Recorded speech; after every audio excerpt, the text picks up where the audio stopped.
In the last video of the series, I talked about the internet structure inside our house. If you have not watched that video, go check it out now. The link is in the description. We ended our story knowing how our devices are connected to the ISP or the internet service provider. But what happens next? Well, you access the internet via your browser. How do you do that? Simple. You do that by typing in a uniform resource locator or a URL. This is the thing that we type in the browser, like google.com. But the internet does not understand the URL, which is google.com. It only understands the IP address of the website. So how do you go from the URL to the IP?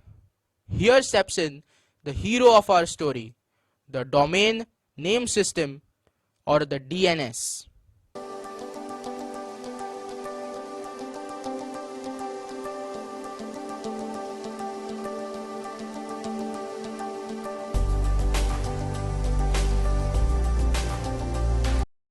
So what am I doing in this video? I'm going to explain how the internet manages to get from a simple input like you typing in google.com to actually showing you Google's homepage with all of the graphics, logos and options. Let me first touch on what an IP is. IP stands for Internet Protocol and is the address to the details of that particular website. It is the address that the computer and the internet both understand. But it is numeric and difficult for us to remember. For example, google.com is simpler to remember than 172.217.160.174, which is the IP address of Google. We remember the URL, but the internet understands the IP. How do you bridge this gap? This is where the domain name system or the DNS steps in. It is essentially a dictionary that maps the website name like google.com to its IP address. Now, how does it work? There are 8 key steps. Step 1. We type in a URL like google.com and then the browser sends a query to a server called the DNS Recursive Resolver. Just as a quick input, let me clarify that a server is a computer with typically a high amount of storage that is almost always connected to the internet.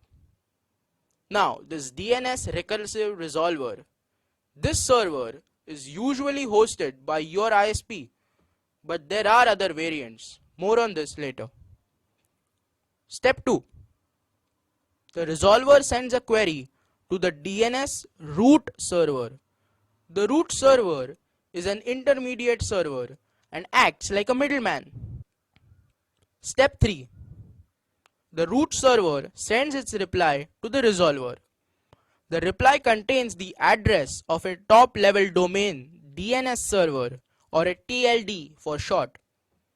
This is the server that maintains the records for a top level domain like .com, .org, .gov, .in or .net. So if we type in google.com for this step, our request to the root server in step 2 will give us in return the address of the TLD for the .com domain, as google.com is housed by the .com domain. Step 4. Now the resolver server contacts the TLD server from the address that was just provided. Step 5. The TLD server gives back the address for the name server of the website, in our case google.com. Step 6. The resolver server sends a request to the name server for the IP address of the website like google.com. Step 7. The name server returns the IP address for the website like google.com. Step 8 and the final step.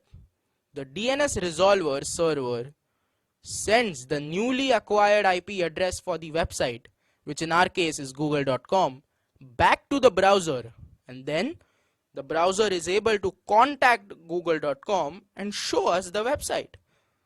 That was a lot of steps, but all of them are very important.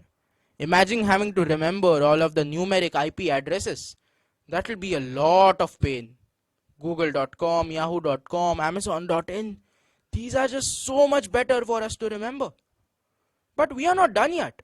The DNS is smart. Imagine having to go through all of these processes just to view a website. What happens instead is that the DNS resolver actually temporarily stores all of the IP addresses of the websites that we visit frequently.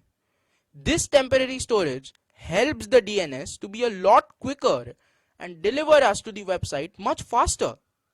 This temporary storage is also known as a cache.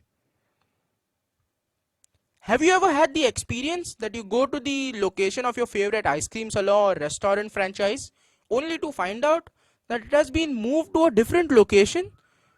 You just wasted a lot of time and have to find your way to the new location. This can happen to the DNS too. If a website switches servers or server locations, then the IP will change. They communicate this to the name servers too. But since the previous and the now wrong IP for that website is stored temporarily by the resolver, it leads us to the wrong IP and we may get the weird 404 not found errors. This slows down the process considerably.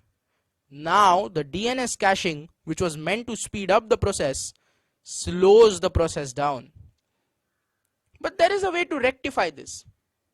Another problem with the DNS is that hackers can switch the IP address for a particular website like Facebook to that of a false website inside your DNS resolver's memory. This false website may look a lot like Facebook and may be used to get your username and password. There is a way to rectify this too. So in today's video, I talked about what the DNS is and these 8 steps. We also saw the 2 key problems that the DNS faces. The 2 methods to solve these 2 problems will be covered in my next video. So if you want to speed up your internet and save yourself from malware, then go and subscribe down below. Click the bell icon and set the setting to all notifications so as to never miss a video from Beginner Science.